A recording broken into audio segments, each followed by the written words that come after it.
As we're looking for an evolution of a human being through the education system, the education system should be always an evolving process by itself. When we think in terms of a perfect school, we're thinking of again fixing it somewhere.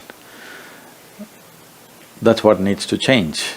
As one can develop muscle by doing certain things with the body, one can develop intelligence. The fundamental aspect of developing intelligence is, right now, there are some studies, I don't know, you must tell me, I'm not an expert on these things, which say if a child goes through 20 years of formal education and comes out with a PhD, they say 70% of intelligence is irrevocably destroyed. Because Sorry, I have a PhD, I don't know if you're suggesting.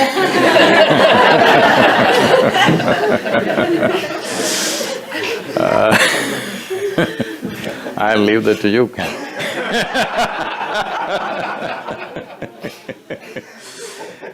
So, essentially what's being said by the studies is we're mistaking information for education. By deadening the brain with too much information, definitely the possibility of intelligence is lost. This is why I said what we accumulate and who we are should remain separate. Who I am should not be influenced by what I have accumulated, whether they're material things or information or impressions. This is of the world.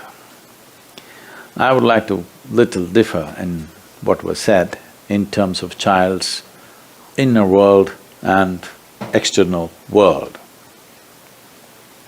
What we are mistaking to be inner world is still external in my perception, because a child's fears, ambitions, aspirations are all external, inspired or infected, I would say, by the outside situation.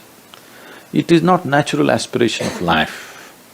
Natural aspiration of life, if you look at it, if you leave someone uninfluenced from outside, the natural aspiration is always to expand, not to become less. But if you look at today's form of education, because it's purely intellect-based education, there's no other dimension of intelligence in it. And I think in this part of the world there is a serious mistake that intellect has been mistaken for intelligence. Your intellect can function only with the backing of your memory. Or in other words, your intellect functions with accumulated information. If I take away all your memory, your intellect is quite useless by itself.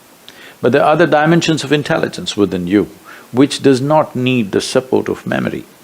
If education systems do not focus on activating these dimensions of intelligence, you will find factory workers, you will not find a genius in every home.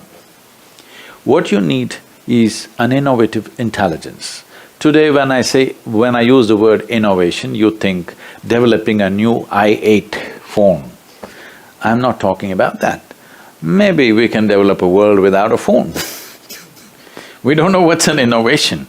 Innovation need not necessarily mean improvement of what we have little by little, little by little. Yes, that is also needed, but that is not what life is looking for. People are not any better with phone, without phone. Maybe we're doing more things, but equally confused, equally struggling as it was before.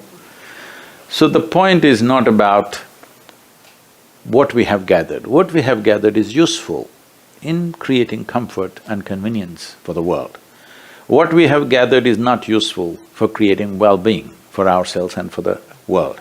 If well-being has to happen, we have to access dimensions of intelligence which are not intellectual, because intellect cannot function without accumulated information. If you function always out of accumulated information, you naturally get identified with it. So depending upon what you have accumulated, you become that kind. Because you have become that kind, another kind and your kind always goes into conflict. If the purpose of education is to expand horizons of individual human beings, you can see that's definitely not happening. The more educated somebody becomes, as people get educated, they really can't get along with anybody. The not so educated people can live together, 100 people can live together. Once you become educated, you become isolated, because this is the nature of the intellect. Because you're employing only one wheel out of four wheels of your car, it is like that. It's like suppose you're driving on the street and you are some kind of an expert, you drive on just two wheels. Maybe you're good at it, but nobody else on the street want to drive with you, they will all stop. If you're driving on four wheels, everybody will drive with you. So the other dimensions of intelligence have to come, otherwise the moment you get intellectual, unknowingly, you in some way you exclude the world.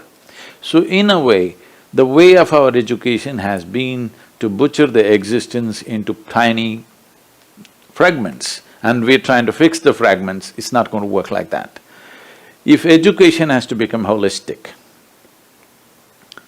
there are systemic problems, I'm not saying no, but more than the systems, the people who deliver the system, if we can upgrade them in a huge way, every system can be made to work good. See, if we are interested in the future generations of our humanity, the best people in the world must go into teaching. But right now, everything is determined by economics. How much are you paid? That's how you go. So this is where what I'm saying earlier is important. What you accumulate should not determine who you are. As long as that is so, the economic values will rule. As long economic values rule, it's the muscle which rules, not the intelligence.